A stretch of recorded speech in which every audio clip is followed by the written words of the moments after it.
The world had written our land off as nothing but dust and barren soil, but I told my people that beneath this very dust lay the gold of our freedom.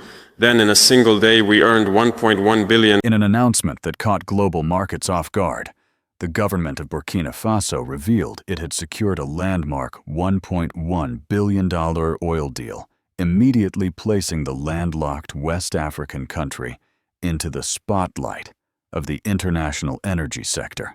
The news broke not from a foreign capital, but from the heart of Ouagadougou, marking what officials described as a declaration of economic independence. With this single deal, Burkina Faso positioned itself not only as a player in the oil industry, but as a symbol of a broader shift in how African nations assert control over natural resources. The deal centers on previously overlooked reserves in the northern Sahel region, long considered commercially unviable by international analysts. But through a combination of local expertise, geopolitical timing, and decisive leadership, the country was able to move forward on terms rarely seen in African extractive contracts. Perhaps most notably, the agreement gives Burkina Faso a 50% controlling stake in the venture, placing decision-making power squarely in national hands. According to government sources, this marks a break from decades of contracts that favored foreign interests and left producing countries with minimal benefits. This is not just an oil deal, said one official close to the negotiation. It's a signal that we are no longer negotiating from a place of weakness. The public reaction inside the country was immediate. In Ouagadougou and beyond, small crowds gathered to celebrate what many saw as the beginning of a new economic era. While analysts abroad remain cautious within Burkina Faso, the sentiment was clear. Something significant had shifted. International observers are now watching closely. Some view the move as a bold, high-risk attempt to redefine energy diplomacy in West Africa. Others see it as part of a growing trend among African nations to rethink traditional development models that have long relied on foreign capital and expertise. It's too early to call this a transformation, noted Dr. Eliane Ouattara, a political economist at the University of Ghana. But it is certainly a challenge to the status quo. Whether this deal signals a broader turning point for the region remains to be seen. But what is already evident is that Burkina Faso is no longer content to remain on the margins of global markets, and for a country often overlooked in discussions of energy and power, that in itself is a shift worth noting. If this story stirs something in you, stay with us, because the deeper story isn't just about oil, it's about ownership, and you deserve to witness it unfold. Behind Burkina Faso's bold entry into the global oil market stands a leader whose governance style is drawing increasing international attention: Captain Ibrahim Traoré. At just 36 years old, Traoré came to power amid political upheaval in 2022 and quickly positioned himself as a proponent of economic sovereignty and resource justice. His administration, though transitional by title, has implemented some of the most assertive reforms in the region. In recent years, starting with the way natural resources are managed. Unlike many leaders who inherit extractive sectors governed by foreign consultants and opaque deals, Traoré has sought to reverse that dynamic, prioritizing transparency, local ownership, and strategic independence. We will no longer sign away our future for short-term relief, Traoré stated in a nationally televised address following the announcement of the oil deal. Our wealth must serve our people first. One of his earliest moves in office was a review of existing energy contracts, many of which had been signed under previous regimes. According to government sources, at least 14 contracts were either renegotiated or revoked, citing lack of public benefit and disproportionate profit-sharing terms favoring external companies. Traoré also dismissed a series of foreign technical advisors and replaced them with regional experts, geologists, and engineers who had long advocated for renewed exploration in the Sahel. Their argument: the reserves were viable if managed locally and on African terms. What changed was not the land, but the leadership, noted Dr. Moussa Gando, an energy governance specialist based in Dakar. The fields were always there. The will to control them wasn't. Critics abroad have raised concerns about what they see as resource nationalism, warning that such policies may deter foreign direct investment. But within Burkina Faso, and among many West African observers, Traoré's approach is viewed as corrective, not isolationist. Indeed, early signals suggest that the government remains open to international partnerships, but under revised conditions that place national interest and equity at the forefront. So far, public sentiment appears to back this direction. A recent independent poll conducted in Ouagadougou found that 68% of respondents supported Traoré's oil strategy, citing national pride and economic fairness as key motivators. The success or failure of this model will depend not just on ideology, but on execution. Yet observers agree that the tone has shifted and the message is clear. Burkina Faso will no longer play by rules. It did not help right. Perhaps the most defining feature of Burkina Faso's oil breakthrough lies not in the volume of its reserves, but in the terms of ownership. With the announcement of its $1.1 billion deal, the government introduced a new framework known as the Sovereign Barrel Doctrine, a policy designed to place national interest at the center of resource extraction. Under this doctrine, Burkina Faso retains a 51% controlling stake in all oil-related ventures, whether exploration, refining, or distribution. The remaining shares may be allocated to foreign or domestic partners, but only under strict regulatory oversight and contractual transparency. This model, rare in a region where most countries operate under production-sharing agreements heavily tilted toward external investors, is part of a broader attempt to reclaim strategic control of the nation's natural assets. For decades, we exported raw wealth and imported dependency, said a senior official in the Ministry of Energy. This doctrine reverses that logic. Key components of the sovereign barrel policy include a ban on unprocessed crude oil exports, requiring partial refining on Burkinabe soil, mandatory use of local labor and technical expertise in infrastructure projects funded by oil revenue, full financial transparency through the Burkina National Energy Fund, which publishes monthly revenue and spending reports. Analysts say this approach positions Burkina Faso at the forefront of a growing resource sovereignty movement in Africa, one that challenges the legacy of extractive contracts shaped during colonial or post-colonial dependency periods. The government's insistence on domestic refining in particular is intended to build local capacity, create skilled jobs, and prevent the country from remaining just a supplier of raw materials. Still, the model is not without risk. Some investors have expressed concern over what they see as reduced flexibility and higher compliance burdens. Others, particularly firms from non-Western markets, have responded more favorably. There is interest, but only from partners who understand they won't control the terms, said Dr. Florence Diawara, an energy markets researcher at ECOWAS. Early signs suggest the doctrine is already influencing the regional discourse. Mali and Niger are reportedly evaluating similar ownership clauses as part of future resource strategies, with delegations scheduled to meet with Burkinabe officials later this year. What makes the Sovereign Barrel Doctrine notable is not just its economic logic, but its political symbolism.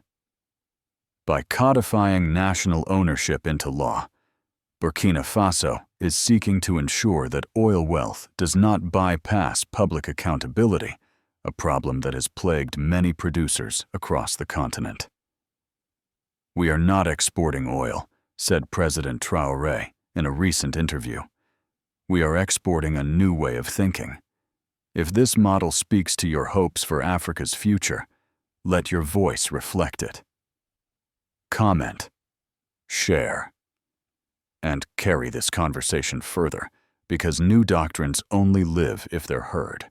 While the $1.1 billion oil deal captured international headlines, what followed may prove even more significant for Burkina Faso's future. The government's approach has placed human development at the center of oil policy, transforming national revenue into tangible benefits for local communities. The most emblematic of these efforts is the One Barrel, One Village program, a development scheme that links oil production directly to rural infrastructure. For every 1,000 barrels extracted, one underserved village is selected to receive a comprehensive support package. Solar energy systems, potable water infrastructure, a basic health center, and investments in local schools. The initiative was launched within 3 months of the deal announcement. In provinces such as Yaga, Seno, and Bulgu, over a dozen villages now report access to 24-hour electricity for the first time. Solar-powered microgrids funded through the Burkina National Energy Fund are lighting homes, classrooms, and clinics. It has changed everything, said Awa Kabore, a teacher in northern Burkina Faso. Our students can study at night. Our clinic no longer shuts down after sunset.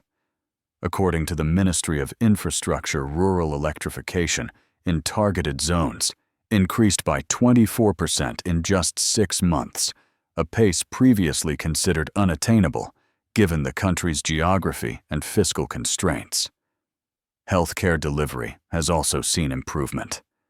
Mobile clinics equipped with basic diagnostic tools now serve remote villages weekly, while new community health posts are under construction, staffed by nurses trained through government scholarship programs tied to oil revenue.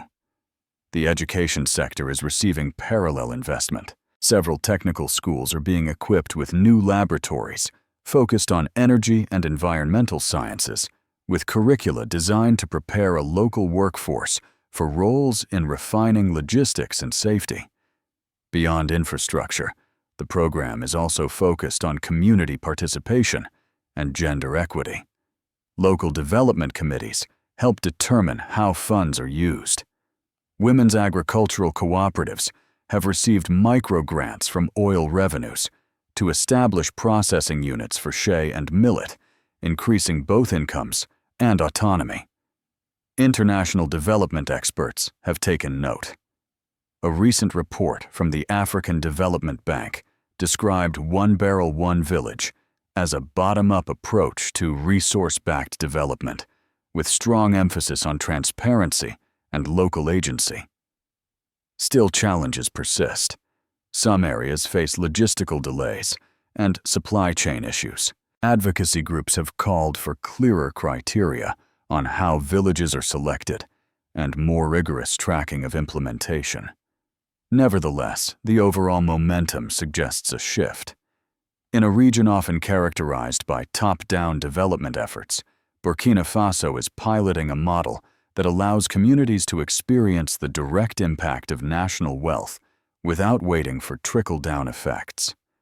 By linking every barrel of oil to a specific place, the government is turning a finite resource into a long-term investment in people, infrastructure, and dignity. The impact of Burkina Faso's new oil policy is no longer confined to its borders.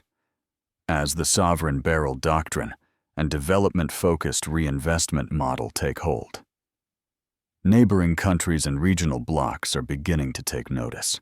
In Mali and Niger, both of which face similar challenges of underdevelopment, resource potential, and political transition, government officials have openly expressed interest in adopting comparable models.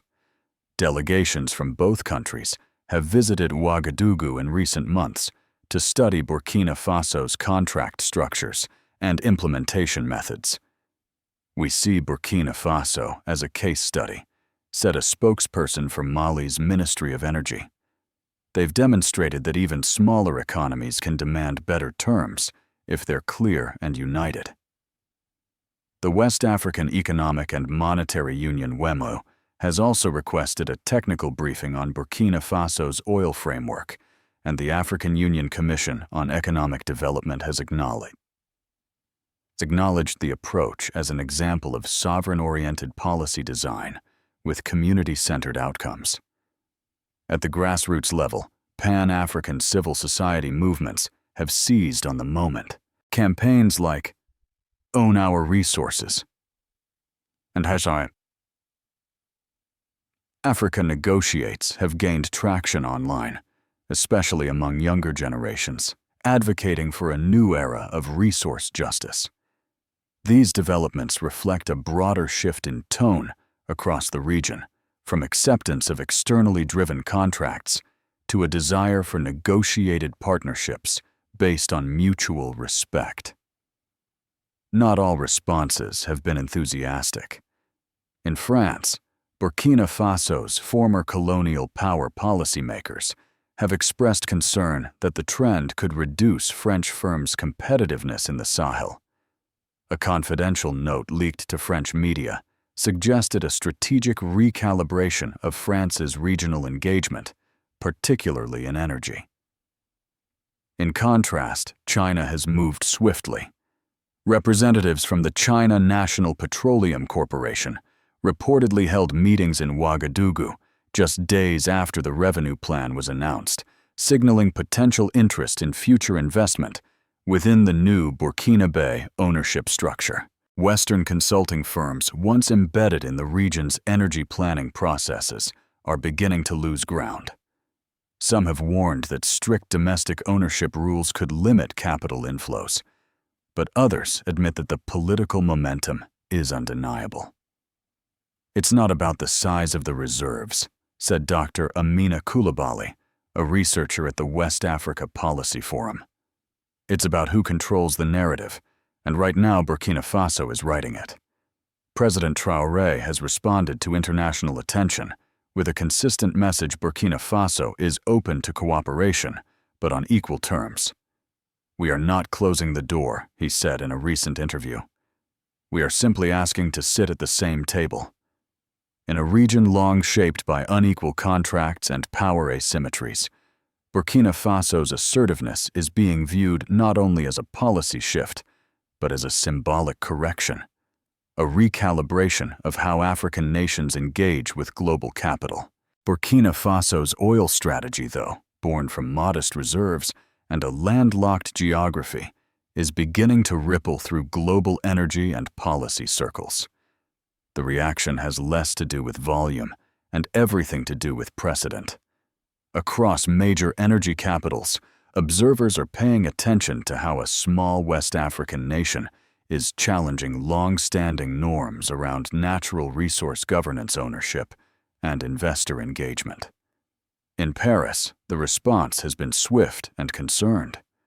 France's Ministry for Europe and Foreign Affairs reportedly initiated a review of its strategic economic ties in the Sahel amid fears that Burkina Faso's model could inspire other former colonies to push for greater control over resource contracts.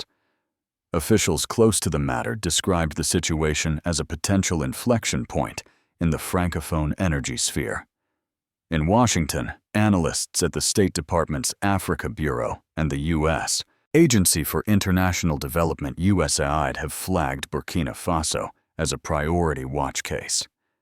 While public statements have remained neutral, internal memos suggest concern over waning Western influence in a region where traditional diplomacy once relied on economic leverage.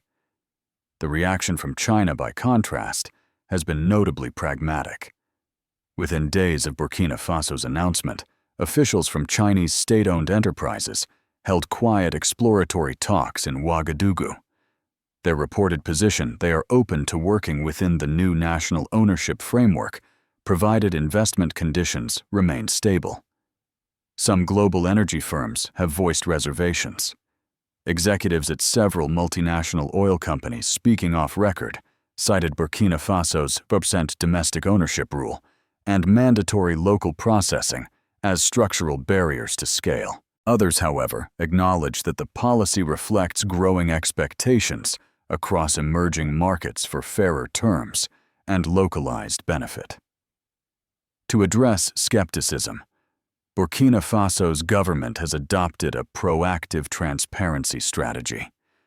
Geological surveys audited by independent international firms were published within weeks of the deal.